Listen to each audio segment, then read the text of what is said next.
আওয়ামী সরকারের আমলে বাংলাদেশকে নিজেদের অঘোষিত প্রদেশ বানিয়ে ফেলেছিল ভারত। তৎকালীন রাষ্ট্রপ্রধান শেখ হাসিনার মাধ্যমে বাংলাদেশে নিজেদের স্বার্থ হাসিলই ছিল ভারতের প্রধান উদ্দেশ্য। অভিযোগ রয়েছে, ভারতের দেওয়া স্ক্রিপ্টেই দেশ পরিচালনা করত আওয়ামী লীগ সরকার। এমনকি ভারতকে খুশি করতে বাংলাদেশের স্বার্থবিরোধী গোপন চুক্তি করতেও পিছপা হয়নি তৎকালীন সরকার। কিন্তু গত বছরের অগাস্টে শেখ হাসিনার পতনের পর পাশার দান পুরোটাই পাল্টে গেছে। বাংলাদেশে ভারতীয় আধিপত্যবাদের বিরুদ্ধে জেগে উঠেছে কোটি কোটি মানুষ। স্বার্থবাদী ভারতের পরিবর্তে বর্তমানে পাকিস্তান ও চীনের সঙ্গে সখ্যতা গড়ে তুলতে শুরু করেছে বাংলাদেশের বর্তমান অন্তর্বর্তীকালীন সরকার। আর চোখের সামনে দিয়ে দুই চিরশত্রু পাকিস্তান ও চীনের সঙ্গে বাংলাদেশের ঘনিষ্ঠতা দেখে তেলে বেগুনে জ্বলছে ভারত।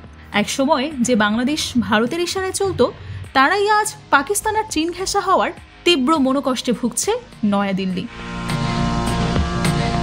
বাংলাদেশকে নিয়ে ভারতের মনে যে কুলকাঠের আগুন জ্বলছে তা বোঝা যায় এখন থেকে মাস 6 আগে ফিরে তাকালে।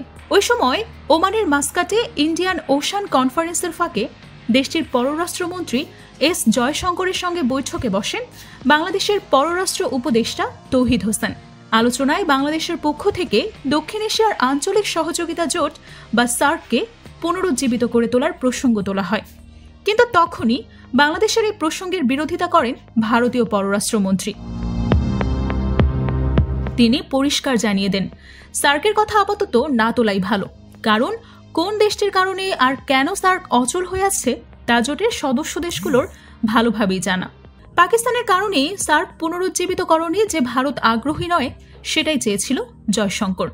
শুধু তাই নয়, পুনরায় সার্ককে পুনরুজ্জীবিত করার কথা বললে তা পাকিস্তানের সুরে সুরে সুর মেলানো হিসেবেই দেখবে ভারত, এমনটিও বলেন তিনি। মাস্কাটের সেই ঘটনার পরবর্তী কয়েক মাসে পাকিস্তান ও বাংলাদেশ শুধু কাছাকাছি আসেনি, প্রতিরক্ষা, বাণিজ্য, যোগাযোগ প্রায় সব খাতেই দুই দেশের সহযোগিতা আরও নিবিড় হয়েছে। সে ফেব্রুয়ারিতেই বাংলাদেশের বিগত কয়েক বছরের মধ্যে প্রথম পাকিস্তান থেকে 50,000 টন চাল আমদানি করে। এর মাধ্যমে দুই দেশের মধ্যে আবারও সরাসরি বাণিজ্যের সূর্য উদয় হয়। শুধু তাই নয়, এরপর ঢাকা ও ইসলামাবাদের মধ্যে সরাসরি ফ্লাইট চালু করার উদ্যোগ নেওয়া হয়।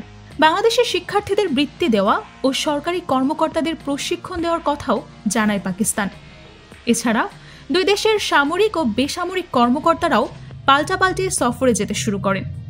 এই ধারাবাহিকতাতেই কিছুদিন আগে বাংলাদেশ সফর করে গেলেন পাকিস্তানের পররাষ্ট্রমন্ত্রী ইসহাক দার। পাকিস্তান ও বাংলাদেশের মধ্যকার এসব ঘটনা প্রবাহের গতি আর আকস্মিকতা রীতিমতো উদ্বেগে ফেলেছে ভারতকে। ভারতের সেনাপ্রধান জেনারেল অনিল চৌহান পর্যন্ত প্রকাশ্যেই স্বীকার করেছেন, চীন, পাকিস্তান ও বাংলাদেশের নিরাপত্তাজনিত সম্পর্ক ক্রমেই গভীর হচ্ছে। ভারতের জন্য এর প্রভাব সুদূর প্রসারী হতে পারে বলেও উদ্বেগ জানান তিনি।